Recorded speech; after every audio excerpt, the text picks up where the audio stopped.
Hi guys, ఎలా ఉన్నారు? బాగున్నారా? So thank you for supporting me. Okay, and చాలా కామెంట్స్ తెచ్చారు. మీరు ఇలాగే సపోర్ట్ చేస్తుంటే నేను ఇంకా డ్యాన్స్ పెంచుకొని మీరు కామెంట్స్ పెడితే ఇంకా మీకు మా వీడియోస్ మీకు నచ్చుతుంటే కామెంట్స్ చేయండి.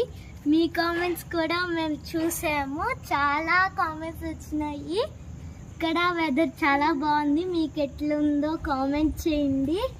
సో అలా నా వీడియోస్ మీకు నచ్చినట్లయితే లైక్ చేయండి, షేర్ చేయండి, సబ్స్క్రైబ్ చేయండి. మీ సపోర్ట్ వల్లే నేను ఇంత దూరం వచ్చాను. థ్యాంక్స్ గాయ్స్, మీ అందరికీ I love you guys. Thank you for support. మీకు కూడా స్కూల్ స్టార్ట్ అవుతుందా? మాకు కూడా June 2 స్కూల్ స్టార్ట్ అవుతుంది. మీకు ఎప్పుడు స్కూల్ స్టార్ట్ అవుతుందో కామెంట్స్లో చెప్పండి. మీ కమెంట్స్ నేను చూస్తున్నాను. మీరు ఇంకా సపోర్ట్ చేస్తుందండి, నేను ముందుకు వస్తాను. Thank you guys, love you guys. Next వీడియోలో కమెంట్ చేయండి. Takes you all. బాయ్.